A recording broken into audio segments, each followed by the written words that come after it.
Good morning dear learners, कैसे हैं सभी। चलिए भाई, आज ये क्लासेस स्टार्ट करते हैं। देखिए ऑडियो वीडियो सब कुछ ठीक है, एक बार कमेंट करके बताएंगे। गुड मॉर्निंग बच्चों, सबको गुड मॉर्निंग भाई।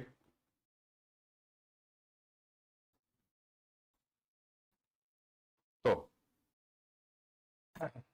आज हमें स्टार्ट करना है अपना नया चैप्टर डिस्कस करना, ठीक है। तो अभी हमने पिछली क्लासेस में वोकैब की प्रैक्टिस की है। फिर से आगे कभी नंबर आता रहेगा वोकैब का बीच बीच में। तो अभी हमें फिलहाल में अपने ग्रामर का चैप्टर है और बड़ा इंपॉर्टेंट चैप्टर है, उसकी शुरुआत करनी है। कुछ बेसिक बातें हैं जो मैं चाहता हूं एक बार हम लोग क्विकली रिवाइज कर लें, 2 4 5 मिनट में ही अगर हो जाए तो अच्छा रहेगा। अब फिर उसके बाद में कुछ क्वेश्चंस पर आते हैं। गुड मॉर्निंग बच्चों, सबको गुड मॉर्निंग भाई। देखिए, जो हमारा चैप्टर है आज हमें जो स्टार्ट करना है ये है वर्ब्स।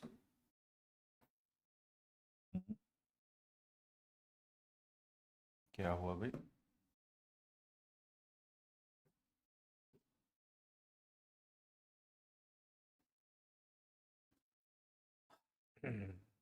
चलिए, तो मैं आपसे ये कह रहा था कि आज जो हमें अपना चैप्टर स्टार्ट करना है बच्चों, ये है वर्ब्स। वर्ब ऐसा नहीं है कि मैं अगर आपको ना बताऊं तो आप नहीं जान पाओगे कि ये चैप्टर हमारे लिए कितना इंपॉर्टेंट है। सबको ही पता है। आपको इंग्लिश सीखनी है, समझनी है, whatever the purpose you are learning English for, कुछ भी हो, किसी भी पर्पज से आप इंग्लिश सीखना समझना चाह रहे हैं, तो आपके लिए जो वर्ब चैप्टर है ना, वो एक तरीके से ऐसा चैप्टर है कि जिसको छोड़कर कोई इंग्लिश सीख नहीं सकता, ठीक है। और आप कोई भी चैप्टर पढ़ेंगे तो लगभग हर जगह आपको वर्ब चैप्टर के रेफरेंसेस भी मिलेंगे, ठीक है। आप कोई भी दूसरा चैप्टर पढ़ेंगे तो उसको फिर आपको वर्ब से रिलेट करके पढ़ना पड़ता है। वर्ब के रेफरेंसेस हर एक चैप्टर में आते ही आते हैं। तो ये हमारे लिए इंपॉर्टेंट चैप्टर है, शुरुआत हम इससे ही करने जा रहे हैं। एक दो बेसिक पॉइंट्स हैं, हालांकि बेसिक्स में हमने डिस्कस कर रखे हैं, लेकिन फिर भी 2 4 5 मिनट हमें लगेंगे। मैं चाहता हूं एक बार उनको हम क्विकली 2 4 मिनट में ही रिवाइज कर लें, ज्यादा समय ना लगाएं, फिर क्वेश्चंस पर आ जाएं, ठीक है। तो मैं आपके सामने कुछ बातें लिखता हूं जो आपको पता होंगी, नहीं पता होंगी तो आप पूछ सकते हो, नहीं तो बस हम रिवीजन के लिए लिख रहे हैं। इट एक्सप्रेसेस बीइंग, डूइंग और हैपनिंग।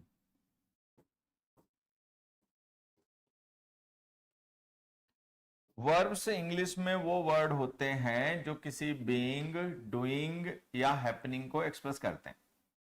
अब बीइंग, डूइंग, हैपनिंग से मतलब क्या होता है हमें पता ही होगा। बीइंग का मतलब है स्टेट, डूइंग और हैपनिंग से मतलब है एक्शन। तो जैसा कि सबको पता है कि जो वर्ब्स हैं वो ऐसे वर्ड्स होते हैं जो कि किसी की स्टेट बताने के लिए यूज होते हैं और साथ ही साथ किसी के द्वारा या किसी के साथ हो रहे किसी एक्टिविटी को रेफर करने के लिए यूज होते हैं। तो वर्ब्स बेसिकली एक्शन और स्टेट को रेफर करती हैं, ठीक है। अगर हम फंक्शन वाइज कैटेगराइज करें वर्ब्स को, तो एक तो होती है बीइंग वर्ब्स, जिनके थ्रू हम ये बताते हैं कि कैसा है कैसा नहीं है। जैसे मैं लिख दूं आई एम हैप्पी, तो यहाँ पे एम वर्ब है और वो एम वर्ब मेरी स्टेट को बता रही है, ठीक है। दूसरा वर्ब्स होते हैं डूइंग और हैपनिंग। डूइंग वर्ब्स वो वर्ब्स होते हैं जिनमें कोई डूअर होता है जो उस काम को परफॉर्म करता है, मतलब परफॉर्मर होता है जो उस काम को करता है। तो ऐसे वर्ब्स डूइंग होती हैं। जैसे किल है, किल एक डूइंग वर्ब है, उसमें कोई ना कोई डूअर होता है, जिसे हम किलर कहते हैं, किलर। कुछ वर्ब्स ऐसी होती हैं जिनमें कोई डूअर नहीं होता, वो हैपनिंग होती हैं, ठीक है। जैसे रेन है, रेन में कोई डूअर नहीं है जो बारिश करवा रहा है, वो अपने आप हो रही है, तो वो हैपनिंग है। तो जो हैपनिंग और डूइंग वर्ब्स होती है वो एक्टिविटीज को रेफर करती हैं, उन्हें कहते हैं वर्ब्स ऑफ एक्शन। जो बीइंग वर्ब्स होती हैं वो कोई कैसा है कैसा नहीं है ये बताती हैं, एक्टिविटी को रेफर नहीं करती, उन्हें हम कहते हैं वर्ब्स ऑफ स्टेट। तो ये तो हो गई वर्ब्स की डेफिनेशन, ठीक है। फिर उसके अलावा वर्ब्स के कुछ फीचर्स होते हैं जो हमने बेसिक्स में पढ़े हैं, मैं अभी आपसे पूछ रहा हूं, बता देना। जैसे हमने पढ़ा types of verbs,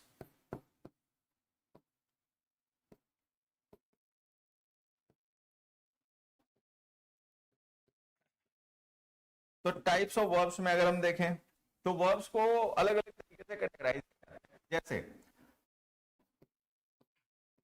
auxiliary verbs, and lexical verbs.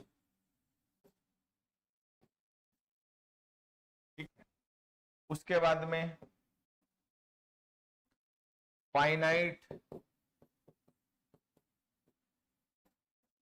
And non finite verbs.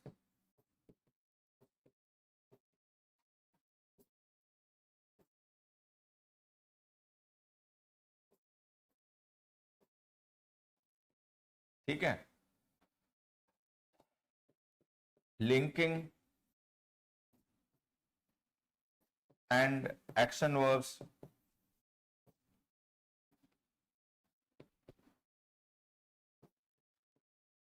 Transitive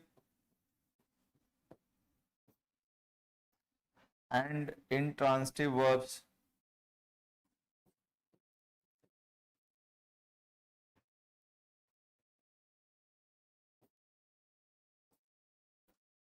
ठीक है, तो जैसे हम वर्ब्स को ना जनरली इस तरीके से कैटेगराइज करते हैं। वर्ब्स के हमें फीचर सीखने होते हैं, उनके फंक्शन हमें सीखने समझने होते हैं, तो हम वर्ब्स को इस तरीके से कुछ कैटेगराइज करते हैं।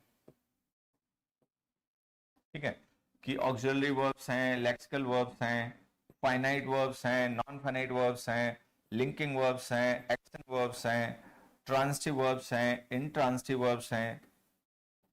ठीक है, क्या ये हमें क्लियर है? एक बार कमेंट करके बताएंगे। फंडामेंटल्स में आपने पढ़ा होगा, फंडामेंटल्स के जो वीओडी लेक्चर्स हैं, और ये तो बेसिक बातें आपको पहले से भी पता होंगी। तो एक बार सभी लोग कमेंट करके बताएंगे कि ये जो टर्म्स हमने लिखे हैं, रिवीजन के लिए लिखे हैं, ठीक है, कि भाई ऑक्सिलरी लेक्सिकल वर्ब्स, तो क्या आपको पता है कि ऑक्सिलरी लेक्सिकल वर्ब्स क्या होती हैं? बताना है। ठीक है, फाइनाइट नॉन फाइनाइट वर्ब्स, कैसी वर्ब्स फाइनाइट होती है, कैसी नॉन फाइनाइट वर्ब्स होती हैं, आपको पता है तो बताना है। ठीक है, नहीं पता है तो अपना पूछ सकते हो। लिंकिंग एंड एक्शन वर्ब्स, क्या डिफरेंस होता है लिंकिंग और एक्शन वर्ब्स, पता है। ट्रांजिटिव एंड इंट्रांजिटिव वर्ब्स, क्या डिफरेंस होता है, पता है। तो ये आपको जल्दी से बताना है। क्या ये जो मैंने सामने आपके डिफरेंसेस लिखे हैं वर्ब्स के, ये आपको क्लियर है? बेसिक्स में पढ़ा रखे हैं, और ये तो आपने वैसे भी कभी न कभी पढ़े ही होंगे हमेशा, बहुत बेसिक बातें। इनमें किसी को नहीं पता है तो वो पूछ सकते हो जल्दी से।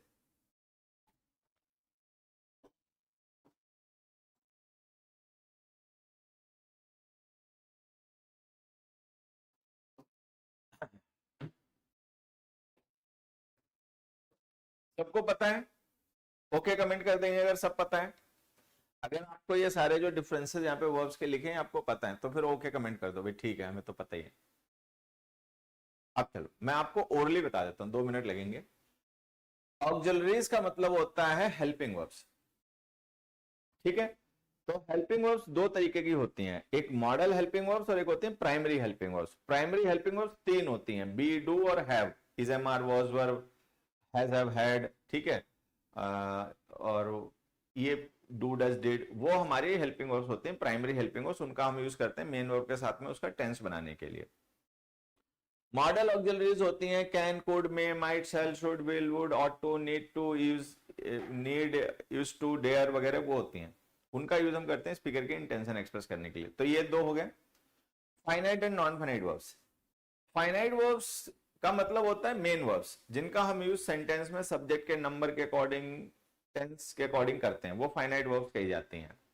जिन वर्ब्स का यूज हम सेंटेंस में मेन वर्ब्स के तरीके से नहीं करते हैं, एडजेक्टिव्स या नाउन्स के तरीके से करते हैं, उन्हें हम कहते हैं non finite verbs. Non finite verbs में इन्फिनेटिव, जेरेंड और पार्टिसिपल्स आ जाते हैं। ठीक है, तो ये भी डिफरेंस क्लियर हो गया होगा। फिर उसके बाद आएंगे लिंकिंग एंड एक्शन वर्ब्स। ऐसी वर्ब्स जिनके बाद में हम सब्जेक्ट कॉम्प्लीमेंट लिखते हैं। मतलब अगर कभी किसी वर्ब के बाद में कोई ऐसा वर्ड लिखा हो जो उस वर्ब के सब्जेक्ट को रेफर या डिस्क्राइब करता हो, तो हम उसे कहते हैं सब्जेक्ट कॉम्प्लीमेंट। तो हम उसे सब्जेक्ट कॉम्प्लीमेंट कहते हैं। ठीक है, तो सब्जेक्ट कॉम्प्लीमेंट लिंकिंग वर्ब्स के बाद लिखे जाते हैं।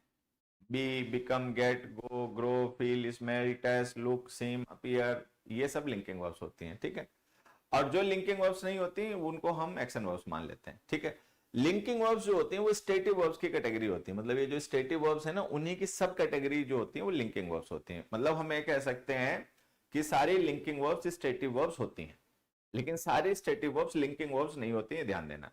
तो सारी लिंकिंग वर्ब्स जो होती हैं वो स्टेटिव वर्ब्स ही होती हैं। मतलब लिंकिंग वर्ब्स सब स्टेटिव वर्ब्स की एक सब कैटेगरी है। उसके बाद आएगा ट्रांसिटिव एंड ट्रांसिटिव वर्ब्स।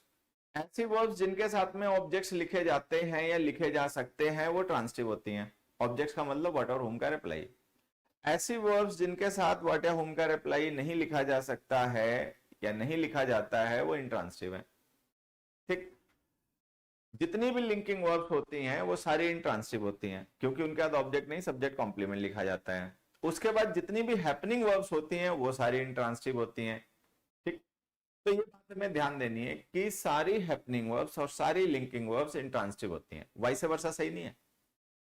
सारी इंट्रांसिटिव वर्ब्स लिंकिंग वर्ब्स या हैपनिंग वर्ब्स नहीं होती हैं। डूइंग वर्ब्स भी इंट्रांसिटिव हो सकती हैं, स्टेटिव वर्ब्स भी इंट्रांसिटिव हो सकती हैं, लेकिन जो वर्ब लिंकिंग होगी जो वर्ब हैपनिंग होगी वो इंट्रांसिटिव ही होगी। तो ये बात ध्यान रखनी है। ट्रांसिटिव वर्ब्स जो होती हैं उनमें ऐसी वर्ब्स जिनके साथ में कोई एक ही ऑब्जेक्ट लिखा जा सकता है, चाहे व्हाट का रिप्लाई या हुम का रिप्लाई, उन्हें हम कहते हैं मोनो ट्रांसिटिव वर्ब्स। ऐसी ट्रांसिटिव वर्ब्स जिनके बाद हम व्हाट और हुम दोनों के रिप्लाई लिख सकते हैं उन्हें हम कहते हैं डाई ट्रांसिटिव वर्ब। उनमें से जो व्हाट का रिप्लाई होता है वो कोई थिंग होती है जिसे हम डायरेक्ट ऑब्जेक्ट कहते हैं। हुम का रिप्लाई कोई पर्सन होता है जिसे हम इनडायरेक्ट ऑब्जेक्ट कहते हैं। ठीक है, फिर कुछ वर्ब्स ऐसी होती हैं जिनमें हम ऑब्जेक्ट के बाद में ऑब्जेक्ट का कॉम्प्लीमेंट लिख देते हैं, तो वो होती तो ट्रांसिटिव है, लेकिन चूंकि हमने उनके ऑब्जेक्ट के बाद में ऑब्जेक्ट कॉम्प्लीमेंट लिख के यूज कर रहे होते हैं, तो जैसे सब्जेक्ट का कॉम्प्लीमेंट होता है वो लिंकिंग वर्ब के बाद में आता है, इसी तरीके से कई बार हम ऑब्जेक्ट का भी कॉम्प्लीमेंट यूज करते हैं तो वो ऑब्जेक्ट के बाद लिखते हैं। तो ऐसी वर्ब्स जहां पर ऑब्जेक्ट के साथ में उसका कॉम्प्लीमेंट लिखा होता है उन्हें हम कहते हैं कॉम्प्लेक्स ट्रांसिटिव वर्ब्स। तो ये ट्रांसिटिव वर्ब्स आपकी एक मोनो ट्रांसिटिव हो गई, एक डाई ट्रांसिटिव हो गई, कॉम्प्लेक्स ट्रांसिटिव हो गई। ठीक है, वो हमें पता होना चाहिए। तो ये जो मैंने आपको ओरली अभी डिफरेंसेस वर्ब्स के बताए हैं ये हमने ऑलरेडी फंडामेंटल्स वगैरह में पढ़ रखे हैं, ये आपने पहले कभी वैसे भी पढ़ाए ही होंगे, तो ये हमारा एक क्विक रिवीजन हो गया। ठीक, अब हम आगे बढ़ते हैं, सीधे काम की चीजों पे आते हैं। ये भी काम की चीजें, ये नहीं पता होंगी तो हम आगे सीख ही नहीं पाएंगे। अब आज हम कुछ क्वेश्चंस डिस्कस करेंगे वर्ब की फॉर्म से रिलेटेड। देखो, वर्ब की फॉर्म्स के अकॉर्डिंग भी अगर हम वर्ब्स को कैटेगराइज करें ना बच्चे, तो वर्ब्स की दो कैटेगरीज होती हैं।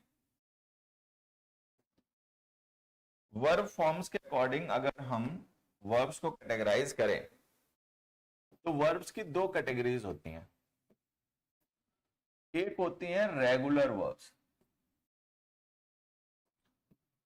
और एक होती हैं इररेगुलर वर्ब्स।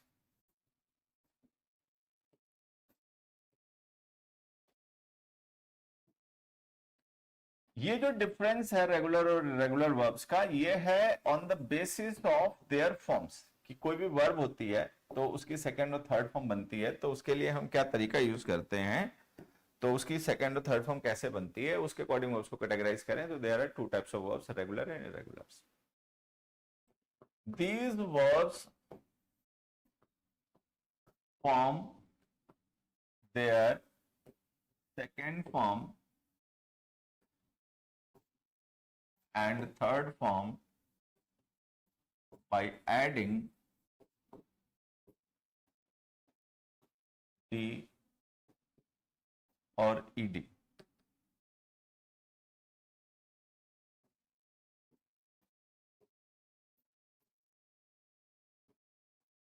तो ऐसी वर्ब्स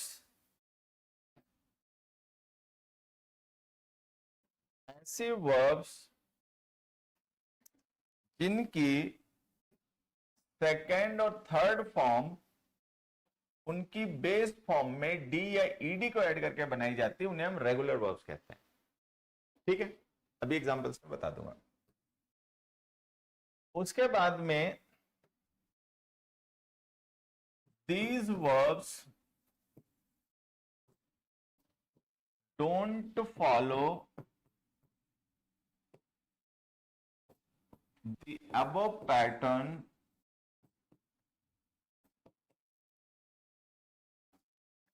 to form their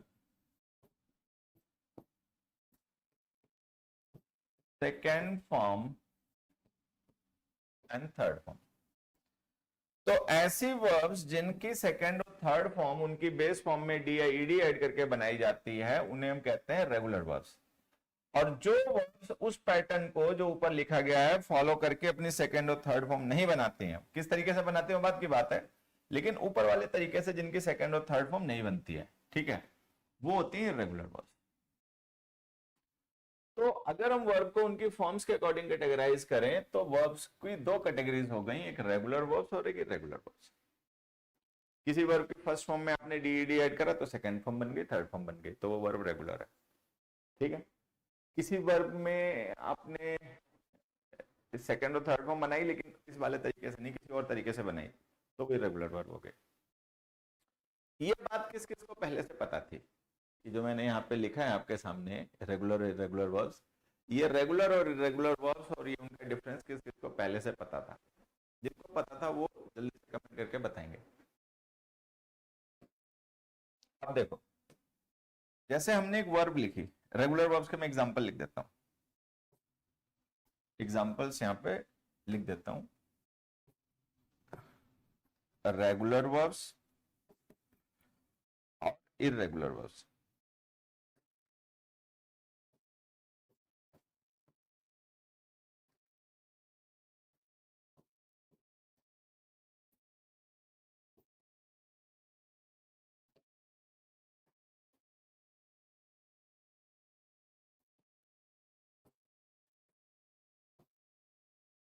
तो देखो, जैसे वॉक है, ठीक है, सोक है, लाफ है,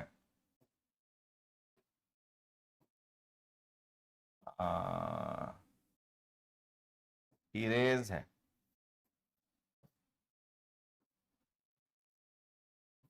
बेक है, हायर है,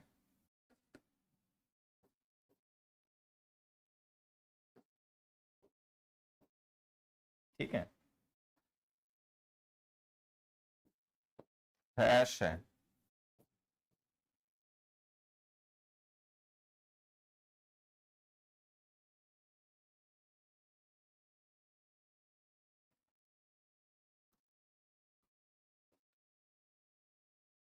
अवॉइड है, एस्केप है, बहुत सी है मतलब कुल मिला के। अब ये जो वर्ब्स हमने लिखी हैं, आप देखोगे तो अगर हमें वॉक की सेकंड फॉर्म बनानी है तो हम ईडी ऐड करेंगे, सेकंड फॉर्म भी बन गई, थर्ड फॉर्म बन गई, वॉक्ड। सोक की सेकंड और थर्ड फॉर्म बनानी है, ईडी ऐड कर दो, सोक्ड। लाफ्ड में ईडी ऐड कर दो, इरेज में डी ऐड कर दो, ये तो पहले से ही है, तो इरेज की सेकंड थर्ड फॉर्म बनानी है, इरेज लिख दो, ठीक है। बेक में डी ऐड कर दो तो सेकंड थर्ड फॉर्म बन गई, इसमें डी ऐड कर दो सेकंड थर्ड फॉर्म बन गई, इसमें ईडी ऐड कर दो सेकंड थर्ड फॉर्म बन गई, इसमें ईडी ऐड कर दो सेकंड थर्ड फॉर्म बन गई। तो ऐसी वर्ब्स जिनकी हम सेकंड और थर्ड फॉर्म उनमें डी आई डी ऐड करके बनाते हैं उन्हें हम कहते हैं रेगुलर वर्ब्स। तो ये कुछ रेगुलर वर्ब्स के एग्जांपल्स हैं। अब आपको समझ में आ गया होगा, इस तरीके की बाकी वर्ब्स भी होंगी तो आप जान जाओगे, ठीक है। लेकिन सारी वर्ब्स के साथ ऐसा नहीं होता। अब कुछ वर्ब्स हैं उनकी सेकंड और थर्ड फॉर्म इस तरीके से नहीं बनती, जैसे गो, ठीक है, ब्रेक, स्विम, लेट, ठीक है, और टेक, मेक,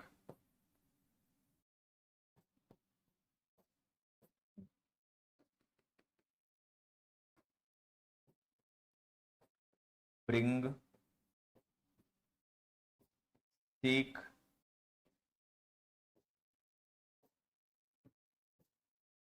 ठीक है, रन,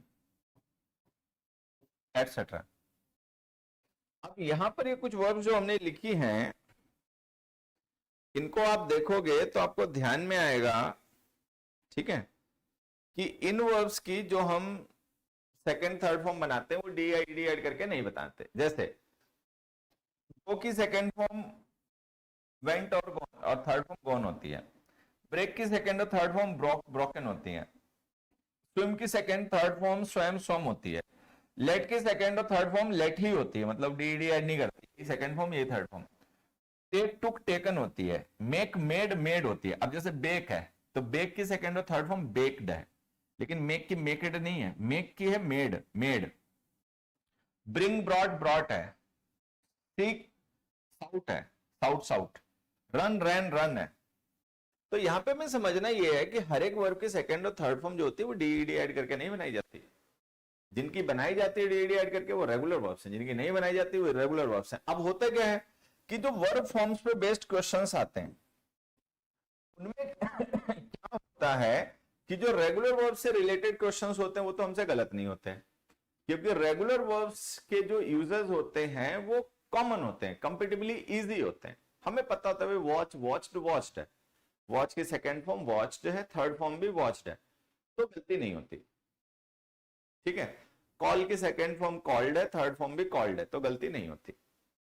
लेकिन जो इरेगुलर वर्ब्स होती हैं उनमें कई बार कंफ्यूजन हो जाता है। भाई जैसे हमने सीक वर्ब लिख दी, अब कोई सोचे कि सीक वर्ब की थर्ड फॉर्म सीक्ड है तो वो गलत कर लेगा। अगर उसको नहीं पता है सीक की सेकंड और थर्ड फॉर्म साउट है, SOUGHT, क्योंकि ये रेगुलर वर्ब है। तो ये जो रेगुलर वर्ब्स का पैटर्न हमारे दिमाग में बैठा होता है, क्योंकि इंग्लिश में जो ज्यादातर वर्ब्स हैं वो रेगुलर हैं, तो क्या होता है कि कई बार कैंडिडेट्स उसको ना जनरलाइज कर लेते हैं, कॉन्सेप्ट को जनरलाइज क्या कर लेते हैं कि वो सोचते हैं किसी भी वर्ब की सेकंड थर्ड फॉर्म यूज करनी है, मान लो परफेक्ट टेंस बनाना है, पास्ट इंडेफिनिट टेंस बनाना है, तो डीईडी ऐड कर दो। लेकिन वो सब जगह ठीक नहीं है, सारी वर्ब्स तो रेगुलर नहीं है। तो इंग्लिश में जो इरेगुलर वर्ब्स हैं उनकी वर्ब फॉर्म्स को लेकर अक्सर लोगों को कंफ्यूजन होता है और गलतियां हम करते हैं। तो आज हम कुछ ऐसी ही वर्ब्स जो इरेगुलर होती हैं उनकी वर्ब फॉर्म पर बेस्ड कुछ क्वेश्चंस की प्रैक्टिस करेंगे। तो इंपॉर्टेंट जो इरेगुलर वर्ब्स हैं उनका हमारा रिवीजन हो जाएगा।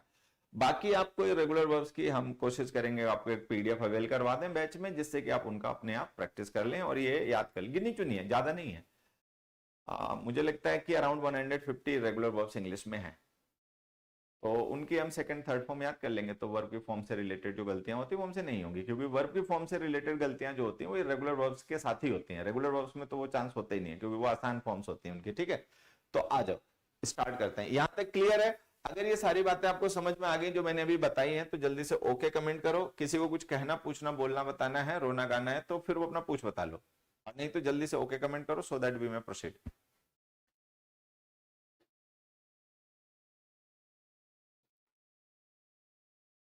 30 सेकेंड्स का टाइम है कमेंट करने के लिए, जो भी कमेंट करना है वो 30 सेकेंड्स में कर लेना तो ठीक है।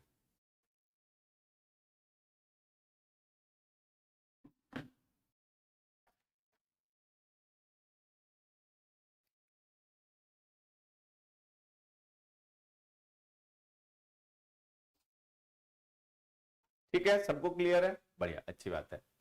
तो आ जाओ बच्चों, फिर स्टार्ट करते हैं सीधे। आपके सामने देखो कुछ क्वेश्चंस आएंगे, किस तरीके से क्वेश्चन होगा, क्या करना होगा, मैं एक बार आपको बता देता हूं। ठीक है, बाकी आप सभी समझदार तो हो ही।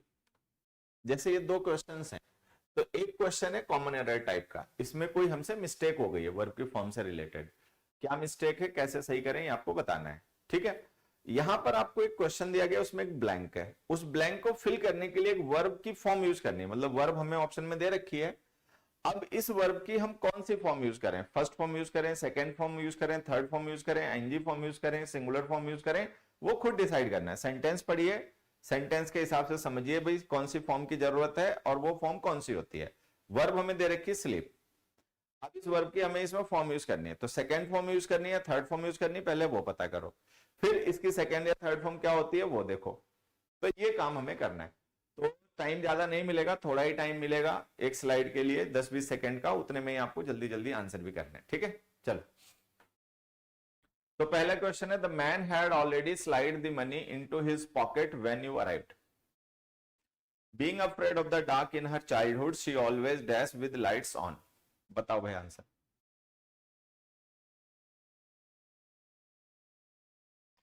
ये दोनों क्वेश्चंस पढ़िए बच्चों, देखो आपको कुछ दिखाई पड़ रहा है इनमें कोई गड़बड़ हमसे हुई हो जिसको सही करने की जरूरत है तो बताओ।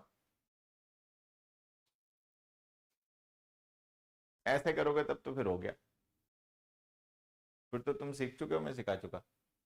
अगर इतने मंद बुद्धि हो तो फिर सीख नहीं पाओगे। तो जल्दी कमेंट करो, जल्दी से आंसर बताना सबको, जो समझ में आए बता दो, क्या ज्यादा ज्यादा गलत हो जाएगा और क्या जाएगा।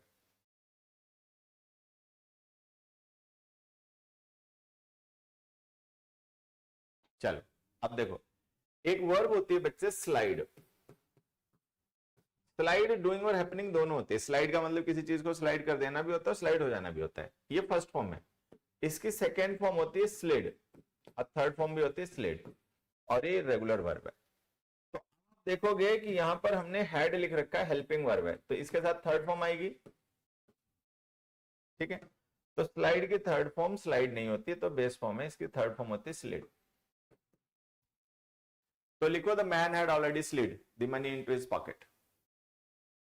ठीक है, अगले पे जाओ। नेक्स्ट देखो बच्चों, फाइनाइट नॉन फाइनाइट में कंफ्यूजन है, तो घोंचू पहले तब नहीं पूछ पाया, हाँ बदतमीज है हो। तो पहले मैं कह रहा था ना वहां पे पूछ लो, तब तेरे से कमेंट नहीं करा गया, अब बाद में पूछना अगली क्लास में। अब पूछ रहे जब पढ़ाना देखो मैं बार बार समझा चुका हूं, मैं ओरिएंटेशन क्लास में बाकायदा नियम कानून सारे क्लियर कर देता हूँ, लेकिन दिक्कत उन बच्चों को होती है जो नियम कानून मानते नहीं है, फिर वो कहते हैं कि मैं सख्त हूं, मैं सीधे मुंह बात नहीं करता।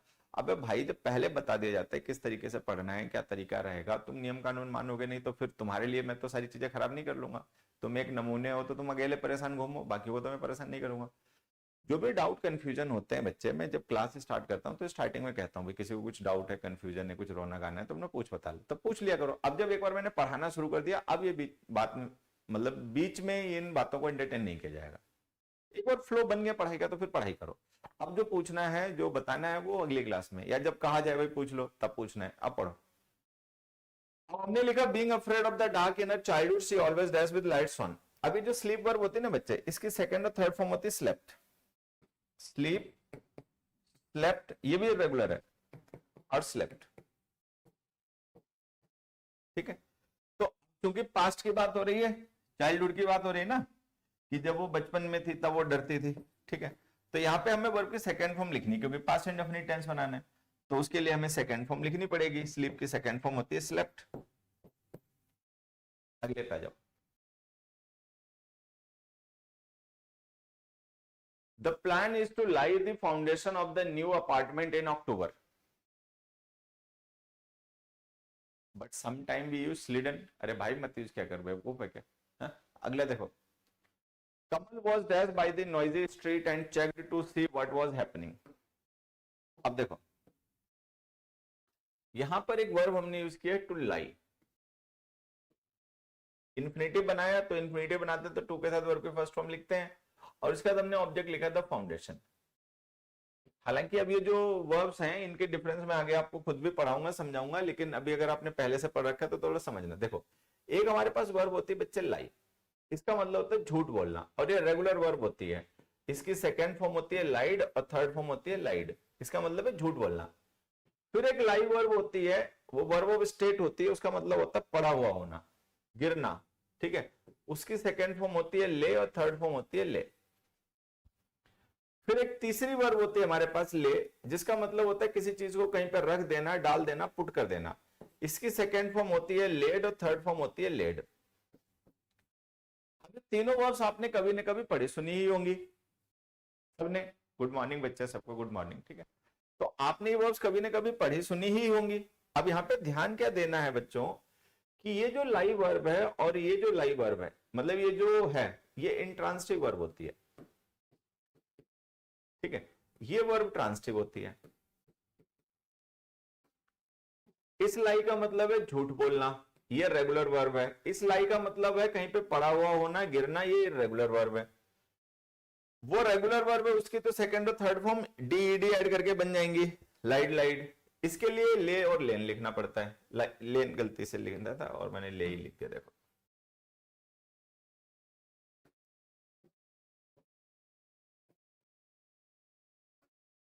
ठीक है, तो ये लाई ले लेन होता है।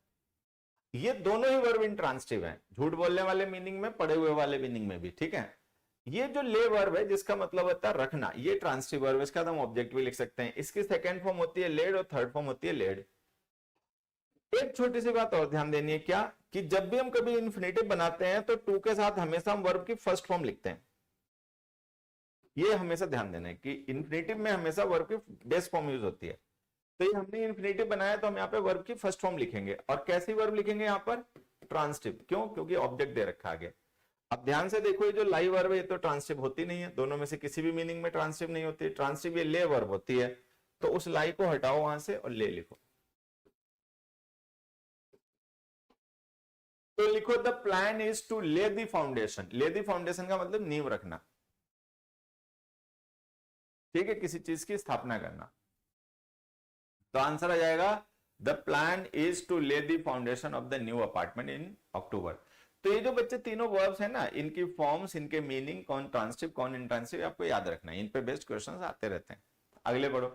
Kamal was dashed by the noisy street and checked to see what was happening. अब यहाँ पे एक वर्ब हमें दिया अवेक। अब आपको दो चीजें ध्यान देनी है कि जो अवेक वर्ड है ना बच्चे, अवेक,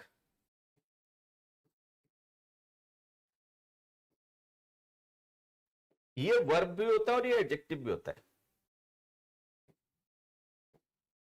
ठीक है, तो जब ये एडजेक्टिव होता है तब तो कोई बात नहीं, क्योंकि एडजेक्टिव में फॉर्म्स तो होती नहीं है। ठीक है, लेकिन जब ये वर्ब होता है तो इसकी फॉर्म्स क्या होती हैं? इसकी फर्स्ट फॉर्म तो यही होती है जो लिखा हुआ है, अवेक। इसकी सेकेंड फॉर्म होती है अवोक, और इसकी थर्ड फॉर्म होती है अवोकन।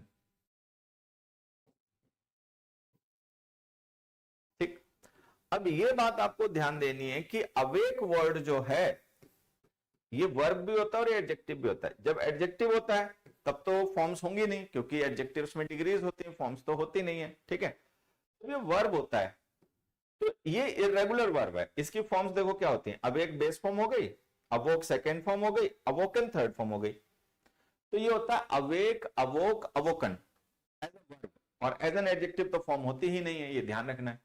अब यहाँ पे अपने क्वेश्चन देखो क्या लिखा हुआ है, Kamal was dash by the noisy streets and checked to see what was happening. तो यहाँ पे हमने अवेक लिखा। ठीक है, अब चूंकि हमें वर्ब चाहिए, और यहाँ पे देखो ये वॉज हेल्पिंग वर्ब है, ये वॉज हेल्पिंग वर्ब है। ठीक है, बाय द नॉइजी स्ट्रीट्स ये डूअर है। तो आपको समझ में आ गया होगा कि हमें यहाँ पर एक पैसिव वर्ब की जरूरत है। कमल ने किसी को नहीं जगाया, कमल जग गया है, so we need a passive verb here. तो हमें यहाँ पे कैसी वर्ब चाहिए, हमें यहाँ पर चाहिए एक पैसिव वर्ब। पैसिव वर्ब बनाओगे तो बी के साथ आपको वर्ब की थर्ड फॉर्म लिखनी पड़ेगी। तो अवेक वर्ब की थर्ड फॉर्म क्या होती है, अवोकन। तो लिखो अवोकन।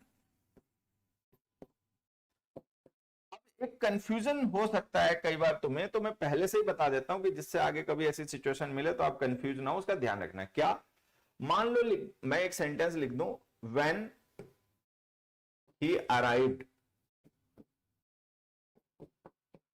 I was awake. अब जैसे मैंने ये सेंटेंस लिखा, when he arrived I was awake, बताओ ये सही है गलत? जैसे आपने देखा हमने यहाँ पे लिखा कमल वॉज अवोकन, तो वॉज के साथ हमने अवोकन लिखा। ठीक है, यहाँ पे वॉज के साथ हमने अवेक लिखा, तो ये सही है गलत? अब ये ध्यान रखने वाली बात क्या, कि जो अवेक हमने लिखा है ये एडजेक्टिव है, ये जो वॉज है ये हेल्पिंग वर्ब है। ठीक है, ये आई सब्जेक्ट है। तो जैसा कि हमने फंडामेंटल्स में पढ़ा है ना, जो आपको वीओडी फॉर्मेट में न्यू फंडामेंटल्स दिए गए हैं, जो हमने लेटेस्ट अपने फंडामेंटल्स रिकॉर्ड करें, वो आपको सबको मिले हैं पढ़ने के लिए। आपने उनके नोट्स भी बनाए, उनकी हमने प्रैक्टिस भी की पिछली क्लासेस में। तो ये जो अवोक हमने लिखा है ये सब्जेक्ट कॉम्प्लीमेंट है। अगर हम वर्ब के बाद में कोई ऐसा वर्ड लिख दें जो वर्ब को नहीं, वर्ब के सब्जेक्ट को रेफर डिस्क्राइब करता हो, तो वो सब्जेक्ट कॉम्प्लीमेंट होता है। तो ये जो अवोक अवेक हमने लिखा है ये हमारा सब्जेक्ट कॉम्प्लीमेंट है, और ये एडजेक्टिव है। तो यहां पे वॉज लिंकिंग वर्ब है, यहां पर वॉज हेल्पिंग वर्ब है। तो ये जो हमने सेंटेंस लिखा है इसमें हम क्या कह रहे हैं कि व्हेन ही अराइव्ड, जब वो आया, कोई पर्सन होगा। ठीक है, व्हेन ही अराइव्ड, जब वो आया, आई वॉज अवेक, तब मैं जगा हुआ था, मतलब मैं आई वॉज नॉट अस्लीप। ये जो अवोक होता है ना, ये ऑपोजिट ऑफ अस्लीप होता है। अस्लीप होता है ना, अस्लीप एडजेक्टिव होता है, वो वर्ब होता ही नहीं है, उसका मतलब होता है सोया हुआ होना। अवेक का मतलब होता है जगा हुआ होना। तो when he arrived I was awake, जब वो आया तब मैं जगा हुआ था। ठीक है, तो अब आप देखो यहाँ पे वॉज के साथ हमने अवोकन लिखा, यहाँ पे वॉज के साथ हमने अवेक लिखा। तो ये डिफरेंस आपको ध्यान रखना है, क्या है अवेक, क्या है अवोकन।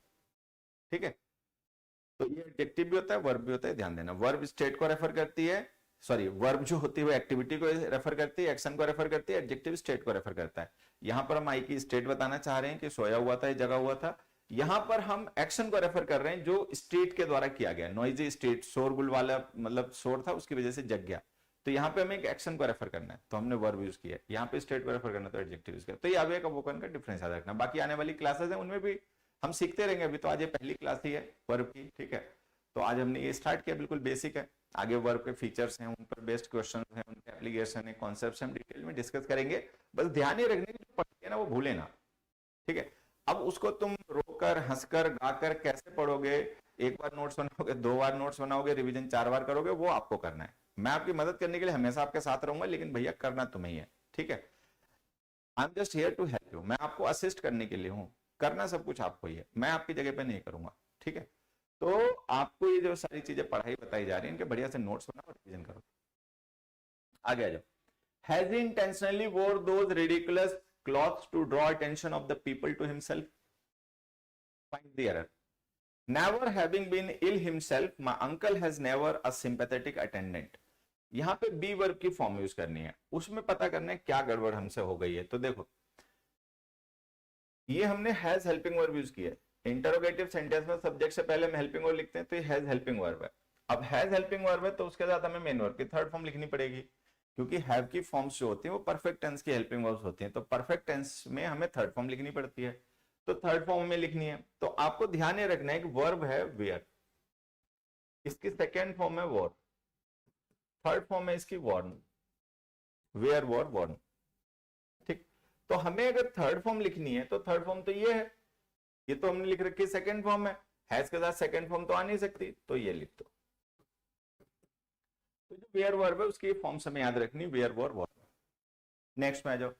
Never having been ill himself, my uncle has never dash a sympathetic attendant.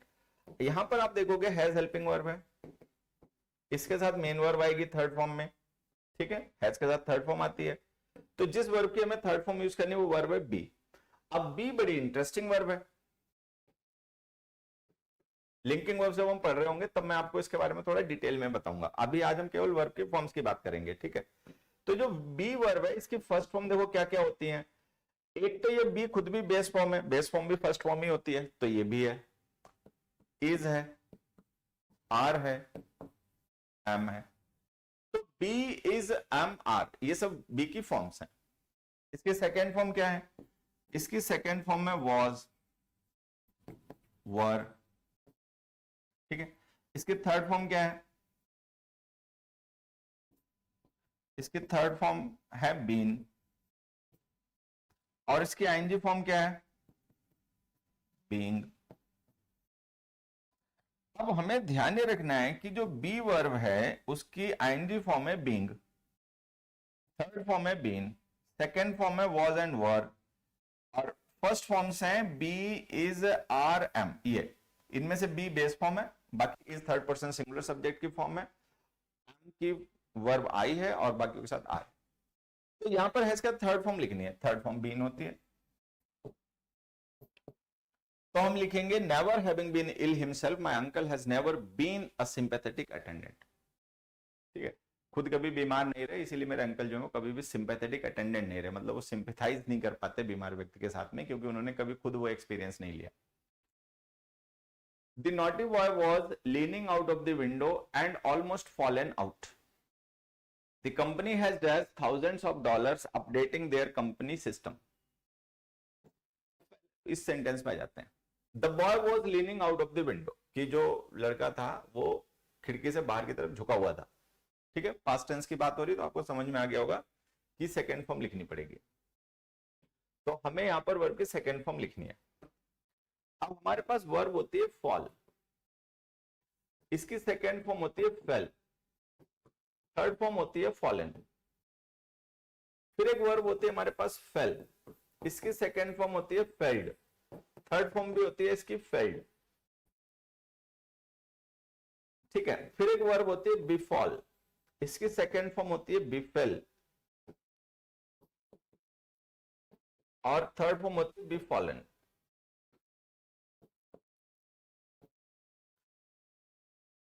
अब ये तीन वर्ब्स हैं, इनको हमें थोड़ा सा समझना है कि भाई ये क्या है। फॉल, फेल, ठीक है, और बिफॉल। ये जो वर्ब है फॉल, इसका मतलब है गिरना, इर्रेगुलर वर्ब है, इसकी सेकंड और थर्ड फॉर्म है फेल और फॉलन। ये जो फेल है इसका मतलब है गिराना, ये डूइंग वर्ब है और ट्रांसिटिव भी होती है, इसका मतलब है गिराना। और ये रेगुलर वर्ब है, इसकी सेकंड और थर्ड फॉर्म होती है फेल्ड, ठीक है। वो इर्रेगुलर है, ये रेगुलर है। फिर एक वर्ब है बिफॉल। अब जैसे ये आप देख रहे होगे कि ये फॉल वर्ब से रिलेटेड है, ठीक है। तो जिस तरीके से फॉल इरेगुलर वर्ब है, उसकी सेकंड और थर्ड फॉर्म फेल फॉलन होती है, वैसे बिफॉल भी इरेगुलर वर्ब है, इसकी सेकंड और थर्ड फॉर्म बिफेल और बिफॉलन होती है। जैसे फॉल फेल फॉलन होता है, वैसे बिफॉल बिफेल बिफॉलन हो जाता है। ठीक है, फॉल का मतलब है गिरना, ठीक, फेल का मतलब है गिराना, फेल्ड फेल्ड, जिसकी सेकंड थर्ड फॉर्म होती है। बिफॉल का मतलब होता है किसी के साथ में कुछ दुखद होना, कुछ बुरा होना। ठीक है, प्लेग बिफेल द सिटी। ठीक है, अब यहां पर आपने देखा हमने फॉलन लिख रखा है, फॉलन वर्ब के थर्ड फॉर्म है, थर्ड फॉर्म तो बिना हेल्पिंग वर्ब के कभी आती भी नहीं है। आपको एक चीज हमेशा ध्यान देनी है कि जो वर्ब की फॉर्म्स होती हैं, यहां पर एक बेसिक बात मैं आपको समझाता हूं। जैसे कोई वर्ब होती है, तो अगर हम उसकी फॉर्म्स को देखें, तो कोई एक एग्जांपल ले लेते हैं, मान लेते हैं हमने एक वर्ब ले ली ईट। ईट वर्ब की बेस फॉर्म है, एक वर्ब की हो गई बेस फॉर्म। एक वर्ब की हो गई थर्ड पर्सन सिंगुलर फॉर्म जिसमें एस ई एस ऐड होता है। एक वर्ब की हो गई सेकेंड फॉर्म, एक वर्ब की हो गई थर्ड फॉर्म। ठीक है, और एक हो गई वर्ब की आईएनजी फॉर्म। एग्जांपल अगर मैं इसके सामने लिख दूं, तो जैसे मान लो हमने यहां पे लिखा ईट, तो ये बेस फॉर्म है। फिर हमने लिखा ईट्स, ये थर्ड पर्सन सिंगुलर फॉर्म है। फिर हमने लिखा एट, ये सेकेंड फॉर्म है। फिर हमने लिखा ईटन, ये थर्ड फॉर्म है। ठीक है, और फिर हमने लिखा ईटिंग, ये आईएनजी फॉर्म है। ठीक है, अब आपको ध्यान ये रखना है कि ये जो वर्ब की बेस फॉर्म होती है, वो विद और विदाउट हेल्पिंग वर्ब दोनों तरीके से यूज होती है, विद और विदाउट। ऑक्सिलरीज में लिख रहा हूं, ऑक्सिलरीज का मतलब हेल्पिंग वर्ब होता है। ठीक, वर्ब की जो सिंगुलर फॉर्म होती है जिसमें एस ई एस लिखा होता है, वो हमेशा विदाउट ऑक्सिलरीज यूज होती है। विदाउट ऑक्सिलरीज मतलब वो हेल्पिंग वर्ब के साथ नहीं यूज होती। वर्ब की जो सेकेंड फॉर्म होती है विदाउट ऑक्सिलरीज, वो हमेशा ही बिना हेल्पिंग वर्ब के यूज होती है। सेकेंड फॉर्म हेल्पिंग वर्ब के साथ नहीं यूज होती है। जो एक मिनट, ये तो हम एक साथ ही लिख सकते थे, रुक जाओ एक मिनट बच्चों, थोड़ा सा ना हम टाइम बचा सकते हैं। टाइम क्या, एफर्ट्स एक्चुअली बचा सकते हैं, टाइम तो उतना नहीं लग गया लगभग। Without helping verbs, without auxiliaries.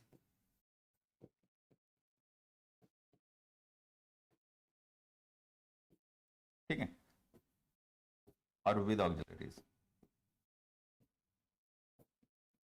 ये मैं मेन वर्ब की बात कर रहा हूं, नॉन फाइनाइट वर्ब्स की नहीं, जेरेंट्स और पार्टिसिपल्स की बात नहीं हो रही, यहां पे ध्यान रखना।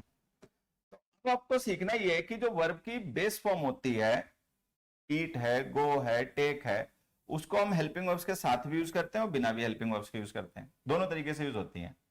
लेकिन जो वर्ब की सेकेंड फॉर्म होती है और थर्ड पर्सन की सिंगुलर फॉर्म होती है, वो हमेशा बिना हेल्पिंग वर्ब के यूज होती है, वो हेल्पिंग वर्ब के साथ नहीं यूज होती है। लेकिन जो वर्ब की थर्ड फॉर्म होती है और कॉन्टिन्यूअस फॉर्म होती है, मेन वर्ब हो, तो वो हमेशा हेल्पिंग वर्ब के साथ ही यूज होती है। बेसिक सी बात है, आप सबको पहले से भी पता होगी, लेकिन थोड़ा सा एक बार रिवाइज कर लिया तो अच्छे रहेगा। तो ये जो वर्ब की फॉर्म्स होती हैं, वो कौन सी फॉर्म हेल्पिंग वर्ब के साथ यूज होती है, कौन सी बिना हेल्पिंग वर्ब के यूज होती है, हमें ध्यान रखना। अभी तो हमने फॉलन लिखी नहीं, ये थर्ड फॉर्म है। थर्ड फॉर्म हमेशा हेल्पिंग वर्ब के साथ ही लिखी जाती है, वो बिना हेल्पिंग वर्ब के नहीं लिखी जाती। तो अगर थर्ड फॉर्म लिख रहे हो तो उसके बाद हेल्पिंग वर्ब लिखो। लेकिन जिस तरीके से सेंटेंस है, तो हमने पढ़ रखा है कि यहाँ पर हमें पास्ट इंडेफिनिट टेंस बनाना है, तो वर्ब की सेकंड फॉर्म चाहिए।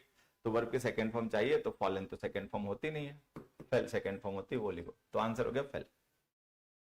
ठीक है, अगले पे आ जाओ। The company has dash thousands of dollars updating their company systems. ठीक, अब यहां पर हैज हेल्पिंग वर्ब लिखी है, तो हैज हेल्पिंग वर्ब लिखी है, तो इसके बाद हमें मेन वर्ब की थर्ड फॉर्म की जरूरत पड़ेगी। वर्ब हमें दे रखी है स्पेंड। स्पेंड जो है वो एक इरेगुलर वर्ब है जिसकी सेकंड और थर्ड फॉर्म होती है स्पेंट। स्पेंड जो है ये फर्स्ट फॉर्म है, इसकी सेकंड और थर्ड फॉर्म जो होती है वो स्पेंट और स्पेंट होती है। तो लिख दो थर्ड फॉर्म स्पेंट, ये रहा आंसर। नेक्स्ट पे जाओ। The young boy felled uncontrollably said this morning as he left the house. अब दिस मॉर्निंग लिखा हुआ तो पास्ट की बात हो रही है, पास्ट की बात हो रही है तो हमें वर्ब की सेकंड फॉर्म लिखनी पड़ेगी, तो हमने लिख भी रखी है। ठीक है, अब बताओ सही है गलत है। यहां पर हमें बिकम वर्ब की थर्ड फॉर्म लिखनी है, हैज हेल्पिंग वर्ब है, तो इसके साथ थर्ड फॉर्म आएगी, तो यहाँ पे बिकम की थर्ड फॉर्म लिखनी है। पहले मैं आपको ये समझा देता हूँ, अभी जो बिकम वर्ब है ये भी हमारी इरेगुलर वर्ब है, इसकी सेकेंड फॉर्म होती है बिकेम, अब थर्ड फॉर्म बिकम ही होती है, मतलब बेस फॉर्म और थर्ड फॉर्म सेम होती हैं, तो हमें थर्ड फॉर्म लिखनी है, तो ये जो बिकम है ये थर्ड फॉर्म भी है, तो हम इसी को लिख देंगे। It has become obvious that his colleagues don't like him anymore. अगले में the young boy felled uncontrollably sad. अब आपको एक चीज सीखनी है कि अभी हमने फॉल और फेल वर्ब्स पीछे पढ़ी हैं, ये पढ़ी ना यहाँ पर, तो फॉल है, फेल है, बिफॉल है, ये वर्ब्स हमने पढ़ी। इनमें से कोई भी लिंकिंग वर्ब नहीं है, लेकिन एक वर्ब होती है हमारे पास फील। ये जो वर्ब है इसकी सेकेंड फॉर्म होती है फेल्ट, थर्ड फॉर्म होती है फेल्ट। ठीक, ये जो वर्ब है हमारी, ये action verb and linking verb दोनों होती है।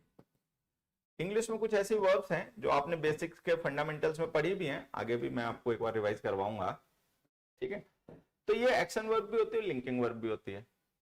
फील, इसकी सेकंड और थर्ड फॉर्म होती है फाइट, फाइट। अब आपको देखना क्या है कि ये जो हमने एग्जांपल लिख रखा है, यहां पर हमने लिखा अनकंट्रोलेबली सैड, तो ये जो अनकंट्रोलेबली सैड हमने लिखा है ये एडजेक्टिव है, सैड वर्ड एडजेक्टिव है, और बाकी वो उसका एडवर्ब है। एडजेक्टिव्स जिन वर्ब्स के बाद में भी लिखे जाते हैं वो लिंकिंग वर्ब्स ही होती हैं।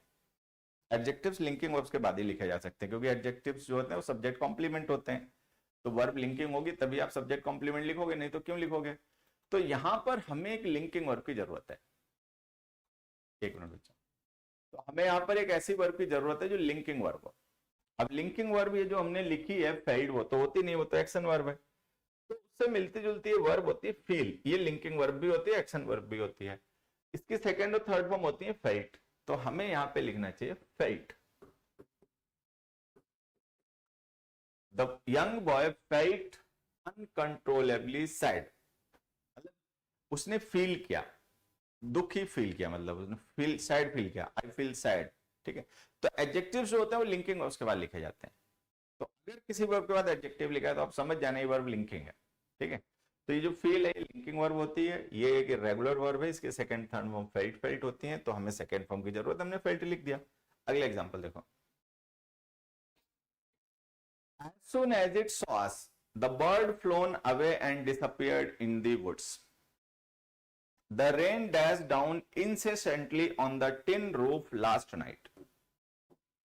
यहां पर एक वर्ब हमने यूज किया फ्लोन, ठीक है। अब यहां पे लिखा है as soon as it saws, तो एज सुन एज जो होता है ये कंजंक्शन ऑफ टाइम होता है, इसके साथ लिखी गई जो क्लॉजेस होती हैं वो सबऑर्डिनेटिंग क्लॉजेस ऑफ टाइम होती हैं। यहाँ पे जो सबऑर्डिनेटिंग क्लॉज ऑफ टाइम है इसमें हमने पास्ट टेंस लिख रखा है, तो इसका मतलब ये जो टाइम है वो पास्ट का है।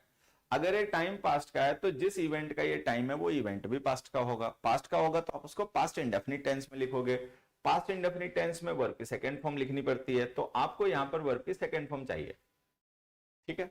चलो, अब वर्ब है फ्लो, सॉरी फ्लाई, इसकी सेकेंड फॉर्म है फ्लू, थर्ड फॉर्म है इसकी फ्लोन। एक वर्ब है फ्लो, उसकी सेकेंड फॉर्म है फ्लोड, थर्ड फॉर्म भी है फ्लोड। अभी दो वर्ब्स हैं, आप इन्हें देखें। फ्लाई एक इरेगुलर वर्ब है जिसकी सेकेंड और थर्ड फॉर्म होती है फ्लू, फ्लोन। फ्लो एक रेगुलर वर्ब है जिसकी सेकेंड और थर्ड फॉर्म होती है flowed, flowed. Fly flu phloem होता है, फ्लो फ्लोड फ्लोड होता है। फ्लाई का मतलब है उड़ना, उड़ाना भी हालांकि होता है, ठीक है, दे वर फ्लाइंग काइट्स। तो फ्लाई का मतलब उड़ना भी है उड़ाना भी है, दोनों ही मीनिंग में उसकी फॉर्म सेम रहती है, फ्लाई फ्लू फ्लोन। फ्लो का मतलब है बहना, जैसे कोई लिक्विड वगैरह ना फैलता है, स्प्रेड होता है, तो उसको कहते हैं फ्लो करना। उसकी सेकंड और थर्ड फॉर्म होती है फ्लोड, फ्लोड। तो फ्लो जो है वो रेगुलर है, फ्लाई इरेगुलर है, ठीक। अब हमें यहाँ पर सेकंड फॉर्म चाहिए, तो ट्रांसिटिव वर्ब की चाहिए, इंट्रांसिटिव वर्ब की चाहिए, उड़ना वाला मीनिंग चाहिए, बहने वाला मीनिंग चाहिए। तो हमें पता है पक्षी की बात हो रही तो पक्षी फ्लो तो करता नहीं, फ्लाई करता है, तो हमें इस वर्ब की सेकंड फॉर्म चाहिए, इसकी सेकंड फॉर्म होती है फ्लू। तो यहाँ पे फ्लोन हटाओ जो कि थर्ड फॉर्म है, और उसकी जगह लिखो फ्लू।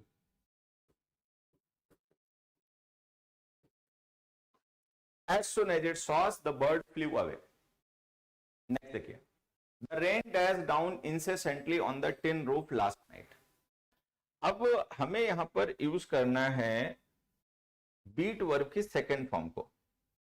अब कैसे पता सेकंड फॉर्म में यूज करनी है, क्योंकि लिखा है यहाँ पे लास्ट नाइट। लास्ट नाइट जो टाइम है वो पास्ट है, तो अगर टाइम पास्ट है तो जिस टेंस का ये टाइम है वो टेंस भी पास्ट का होगा, पास्ट इंडेफिनिट टेंस में आ जाएगा। तो अब हमें बीट वर्ब की सेकंड फॉर्म लिखनी है। तो देखो बीट जो वर्ब है, बीट का मतलब धड़कना भी होता है, पीटना भी होता है, इसकी सेकंड फॉर्म होती है बीट, थर्ड फॉर्म होती है बीटन। तो ये रेगुलर वर्ब है, बीट बीट बीटन, ये इसकी फॉर्म्स होती हैं, ठीक है। तो हम लिख देंगे द रेन बीट, यही है सेकंड फॉर्म, ध्यान देना, कंफ्यूज मत हो जाना, फर्स्ट फॉर्म भी यही है, सेकंड फॉर्म भी यही है, ठीक है। The rain beat down incessantly on the tin roof last night. अगले में आ जाओ। A quarrel is only over when both sides can forgive and forget. Can model है, हेल्पिंग वर्ब। इस हेल्पिंग वर्ब के साथ हमने दो वर्ब लिखी हैं, दोनों को एंड से जोड़ रखा है, एक वर्ब है फॉरगिव और एंड कंजंक्शन से एक दूसरी वर्ब भी जोड़ रखी है फॉरगेट। तो हमें पता है अगर ये दोनों वर्ब हमने कैन मॉडल के साथ जोड़ रखी हैं तो दोनों फर्स्ट फॉर्म में होनी चाहिए। भाई इनकी हेल्पिंग वर्ब कॉमन है दोनों वर्ब की, तो ये दोनों वर्ब फर्स्ट फॉर्म में होनी चाहिए, क्योंकि कैन मॉडल है, मॉडल्स के साथ वर्ब की फर्स्ट फॉर्म आती है। फॉरगिव जो वर्ब है उसकी फर्स्ट और सेकंड थर्ड फॉर्म जो होती है वो फॉरगिव फॉरगिव फॉरगिवन होती है, पता ही होगा आपको।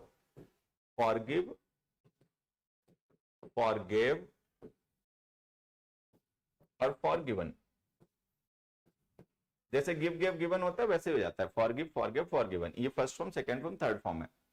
अच्छा फॉरगेट जो वर्ब है उसकी सेकंड फॉर्म है फॉरगॉट और थर्ड फॉर्म है फॉरगॉट,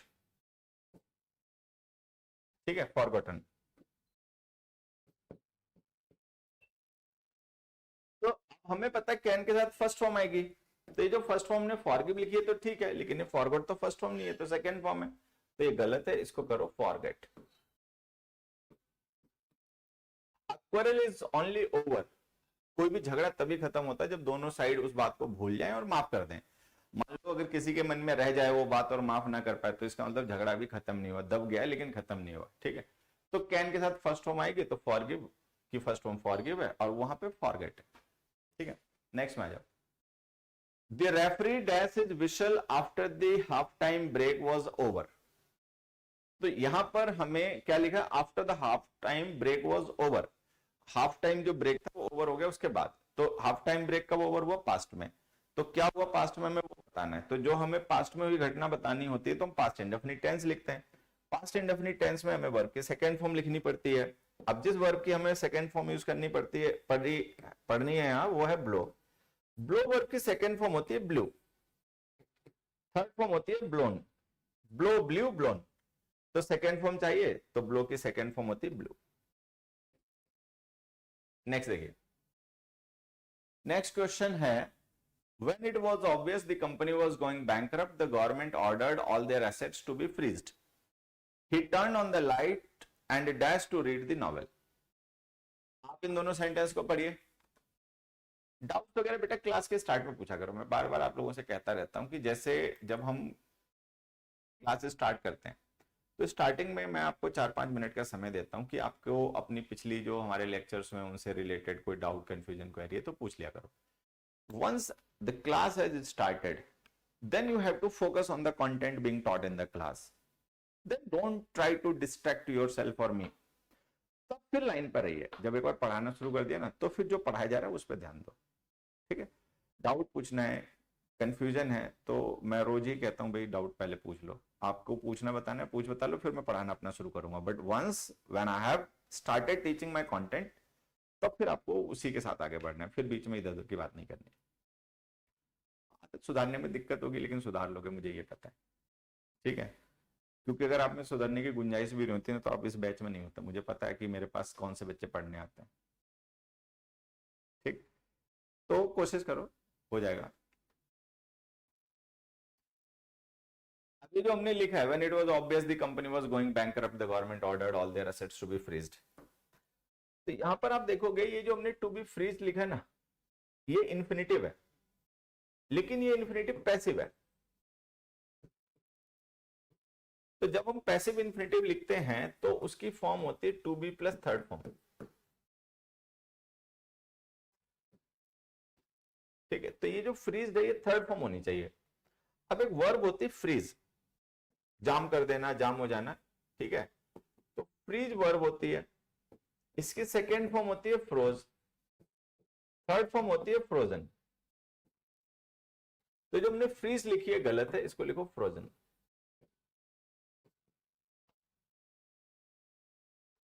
ठीक है, अगले पे आ जाओ। He turned on the light and dashed to read the novel. उसने लाइट्स को टर्न ऑन किया, मतलब ऑन कर दिया लाइट्स को, और उसके बाद अपना पढ़ना शुरू कर दिया। तो यहाँ पे आप देखोगे पास्ट इंडेफिनिट टेंस है, तो यहाँ पे पास्ट इंडेफिनिट टेंस आएगा, क्योंकि सीक्वेंस में वो इवेंट्स हैं, दोनों सीक्वेंस में वो इवेंट्स हैं, एक के बाद एक, तो पास्ट इंडेफिनिट टेंस ही यूज होगा। तो जो बिगिन वर्ब है बच्चे, वो जो हमें ब्रैकेट में लिखी ना बिगिन वर्ब, इसकी सेकेंड फॉर्म हो गई बिगिन और थर्ड फॉर्म हो गई बिगन। तो हमें यहां पे सेकेंड फॉर्म लिखनी है, तो सेकेंड फॉर्म होती है बिगिन, तो ये आंसर आ जाएगा। अगला देखिए, it surprises everyone to know that he has swum with sharks, sat on elephants and rode on dolphins. Correct this statement if it contains any error. ठीक है, the metal bars were, bars का मतलब बेड़ियां, जैसे जो rods होती हैं उनको कहते हैं, ठीक है। the metal bars were dashed and twisted into a variety of shapes. पहले इसकी बात कर लेते हैं। यहां पे हमने वर लिखा है, ठीक है, वर बी की फॉर्म है। अब आपको एक चीज हमेशा ध्यान देनी है कि जब हम कभी बी की कोई फॉर्म यूज करते हैं एज अ हेल्पिंग वर्ब, अगर हम बी की किसी फॉर्म का यूज करें इंग्लिश में एज अ हेल्पिंग वर्ब, ठीक है, तो थोड़ा सा टेढ़ा लिख दिया, एक मिनट, ऐसे लिखने से काम नहीं चलेगा। अगर हम कभी बी की किसी फॉर्म का use as a helping verb करें, तो उसके साथ जो हम मेन वर्ब लिखेंगे, क्योंकि हेल्पिंग वर्ब है तो मेन वर्ब तो फिर लिखनी ही पड़ेगी, तो जो उसके साथ हम मेन वर्ब लिखेंगे वो या तो आईएनजी फॉर्म में या थर्ड फॉर्म में होगी, ठीक है। अब वो जो आईएनजी फॉर्म में होगी या थर्ड फॉर्म में होगी, वो डिपेंड करता है इस बात पे कि आपको वर्ब एक्टिव वॉइस की चाहिए या पैसिव वॉइस की। तो अगर आपको एक्टिव वॉइस की वर्ब चाहिए तो आप बी के साथ में वर्ब की आईएनजी फॉर्म यूज करके कॉन्टिन्यूअस या परफेक्ट कॉन्टिन्यूअस टेंस बनाओगे। अगर आपको पैसिव वॉइस की जरूरत है तो आप बी के साथ में वर्ब के थर्ड फॉर्म लिखोगे। तो बी की जो फॉर्म्स होती हैं, अगर वो हेल्पिंग वर्ब का काम करें, बी की फॉर्म्स का मतलब है is, am, are, was, were, been, being, तो उनके साथ मेन वर्ब या तो आईएनजी फॉर्म में या थर्ड फॉर्म में ही आएगी, ठीक है। अब यहाँ पे वर लिखा है, तो इसके बाद या तो आप थर्ड फॉर्म लिखोगे हेल्पिंग, या फिर आईएनजी फॉर्म लिखोगे। थर्ड फॉर्म लिखोगे तो पैसिव बनेगा। तो अब देखो मेटल बार्स हैं, वो बेंड करेंगे किसी चीज को, या कोई मेटल बार्स को बेंड करेगा। तो ऑब्वियस सी बात है मेटल बार्स जो हैं वो तो बेंड नहीं करेंगे, उनको कोई और करेगा। तो हमें यहाँ पे वर्ब को पैसिव बनाना है, तो वर्ब की थर्ड फॉर्म चाहिए। तो एक तो हमने वर्ब को सब्जेक्ट से रिलेट करके देख लिया कि हाँ भाई सब्जेक्ट डूअर नहीं है, डूअर कोई और होगा, तो हमने पैसिव वॉइस बनानी है, तो थर्ड फॉर्म लिखनी पड़ेगी। नहीं तो ध्यान से देखो, एंड के बाद हमने वर्ब लिख रखे ट्विस्टेड। आप पता नहीं जान पा रहे हो या नहीं जान पा रहे हो, लेकिन ये भी थर्ड फॉर्म में, तो आप वैसे भी जान सकते थे कि थर्ड फॉर्म आ जाएगी। तो जब थर्ड फॉर्म आ जाएगी तो बेंड की थर्ड फॉर्म होती है बेंट। तो जो बेंड वर्ब है ना बच्चे, ये इरेगुलर वर्ब है, और इसकी सेकंड फॉर्म बेंट और इसकी थर्ड फॉर्म भी बेंट होती है, मोड़ना, ठीक है। अब इस क्वेश्चन पे आ जाओ। यहां पर आप देखोगे हैज हमने हेल्पिंग वर्ब लिखी है, और इसके साथ एक हमने वर्ब लिखी है स्वम, जो कि थर्ड फॉर्म में है, क्योंकि हैज के साथ थर्ड फॉर्म ही आती है। फिर हमने एक और वर्ब लिखी है सैट, वो भी थर्ड फॉर्म में है। फिर एक वर्ब हमने और लिखी है, वो भी थर्ड फॉर्म में आनी चाहिए, क्योंकि हेल्पिंग वर्ब कॉमन है। तो आप देखोगे तो ये जो हमारी हेल्पिंग वर्ब है वो इन तीनों वर्ब्स के लिए कॉमन हमने लिख दी है। तो इन तीनों वर्ब का जो सब्जेक्ट है वो भी कॉमन है, ठीक है, और इन तीनों वर्ब्स की जो हेल्पिंग वर्ब है वो भी कॉमन है। सब्जेक्ट इनका कौन है? ही सब्जेक्ट है, कॉमन है तीनों वर्ब का। हेल्पिंग वर्ब क्या है? हैज, वो भी कॉमन है तीनों वर्ब की। अब हैज के साथ तो थर्ड फॉर्म आएगी। तो स्विम जो वर्ब होती है इसकी सेकेंड फॉर्म होती है स्वयं, थर्ड फॉर्म होती है स्वम। तो ये थर्ड फॉर्म हमने स्वम लिखी है, ठीक है। सिट वर्ब की सेकेंड फॉर्म होती है सेट, थर्ड फॉर्म भी होती है सेट। तो वो जो हमने लिखी है वो भी सही है। फिर आगे राइट वर्ब, राइड वर्ब की सेकेंड फॉर्म होती है रोड, थर्ड फॉर्म होती है रिडन। तो ये तो हमने थर्ड फॉर्म नहीं लिखी, तो सेकेंड फॉर्म लिख दी, तो ये गलत है। RIDDEN, ridden. तो लिखो, it surprises everyone to know that he has swum with sharks, sat on elephants and ridden on dolphins। कि ये सबको जानकर आश्चर्य होता है। क्या आश्चर्य होता है? कि उसने शार्क के साथ में तैराकी की है, शार्क के साथ में उसने स्विमिंग किया है, एलिफेंट्स के ऊपर सवारी की है, ठीक है, और डॉल्फिन्स को राइड किया है। तो यहां पे आ जाएगा रिडन, थर्ड फॉर्म आ जाएगी, ठीक है। ये ध्यान देना, वर्ब की फॉर्म से रिलेटेड है, बेसिक पहली हमारी क्लास है वर्ब की। तो हम बेसिक जो क्वेश्चंस होते हैं हम चाहते हैं वो भी गलत ना हो हमसे कभी पेपर में, अगर आए हैं आते ही है, गलतियां भी इनसे रिलेटेड होती हैं। तो ये बेसिक चीजें भी हमारी एकदम ओके रहे। आगे देखिए, if I were you I would hung that expensive sweater on the line and let it drip dry. A foreign collector has dash ₹5 lakh for the rare portrait. अब देखो, यहां पर वुड हेल्पिंग वर्ब है, modal है ना, तो models के साथ वर्ब की फर्स्ट फॉर्म आती है। तो यहां पर हमें वर्ब की बेस फॉर्म लिखनी है, हमने हंग लिख रखा है। अब होता क्या है कि एक वर्ब होती है हमारे पास हैंग, इसकी सेकेंड फॉर्म होती है हंग, थर्ड फॉर्म होती है हंग। आप देखकर जान गए होंगे कि ये वर्ब इर्रेगुलर है, हंग हंग हंग। इसका मतलब होता है किसी चीज को कहीं पे टांग देना, लटका देना, सस्पेंड कर देना, ठीक है। फिर इसी वर्ब की एक रेगुलर फॉर्म भी होती है, उसमें इसकी सेकेंड फॉर्म हो जाती है हैंग्ड, थर्ड फॉर्म हो जाती है हैंग्ड। अब आप देखोगे ये बड़ी इंटरेस्टिंग वर्ब है, ये रेगुलर भी है और इरेगुलर भी है, ठीक है। हैंग की सेकेंड और थर्ड फॉर्म हैंग्ड भी होती हैं, तब फिर ये वर्ब रेगुलर है। इसकी सेकेंड और थर्ड फॉर्म हंग भी होती है, तब ये वर्ब इरेगुलर है। तो इसके मीनिंग अलग अलग होते हैं। जब ये रेगुलर वर्ब होती है तो इसका मतलब होता है किसी चीज, मतलब किसी को फांसी लगा देना, एग्जीक्यूट कर देना, या फांसी लगा लेना या लगा देना, हैंग्ड का मतलब फांसी। लेकिन जब ये रेगुलर होती है, इसकी सेकंड और थर्ड फॉर्म हंग होती है, तो इसका मतलब होता है किसी चीज को कहीं पर टांग देना, सस्पेंड कर देना, लटका देना। अब वो अपने क्वेश्चन पर, इफ आई वर यू, अगर मैं तुम्हारी जगह होता, आई would hung that expensive sweater on the line, तो मैं इसको रस्सी पे टांग देता। तो हमें ये इरेगुलर मीनिंग वाला मतलब फॉर्म चाहिए। तो हमें यहाँ पर कौन सी फॉर्म चाहिए? जो इस वर्ब की इरेगुलर मीनिंग वाली फॉर्म है, हमें उसकी जरूरत है, हमें इरेगुलर मीनिंग वहां पे चाहिए, ठीक। तो फर्स्ट फॉर्म चाहिए। अब इरेगुलर तो हंग भी होता है, लेकिन चूंकि वुड मॉडल है उसका फर्स्ट फॉर्म आएगी, तो फर्स्ट फॉर्म तो हंग है नहीं, तो यहां से ये हटाइए और हैंग लिखिए। तो ये बात आपको ध्यान देनी कि हैंग वर्ब रेगुलर इरेगुलर दोनों होती है। रेगुलर फॉर्म में उसकी ये होती है, रेगुलर फॉर्म्स ये हैं, इरेगुलर फॉर्म्स ये। आगे बढ़िए, a foreign collector has dash ₹5 lakh for the rare portrait. अब यहां पर आप देखोगे हमने वर्ब लिखी है, हेल्पिंग वर्ब लिखी है हैज, तो हैज के साथ तो वर्ब की थर्ड फॉर्म आएगी। अब हमें किस वर्ब की थर्ड फॉर्म यूज करनी? बिड वर्ब की। अब आप जानते हो तो ठीक है, नहीं तो थोड़ा सा ध्यान दोगे कि जो बिड वर्ब होती है इसकी सेकेंड फॉर्म होती है बेड और थर्ड फॉर्म होती है बिडन, बिड बेड बिडन, ठीक है। फिर इसी वर्ब की एक सेकेंड फॉर्म होती है बिड और थर्ड फॉर्म भी होती है बिड।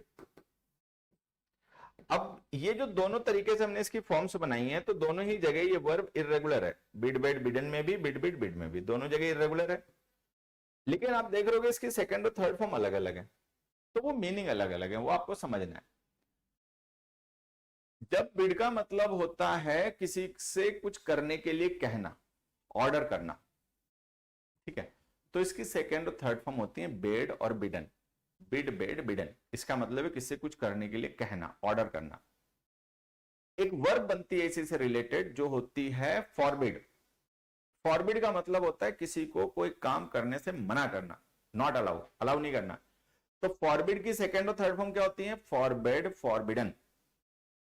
तो वो ये वाला मीनिंग होता है। फिर बिड का मतलब होता है बोली लगाना, quote a price for something.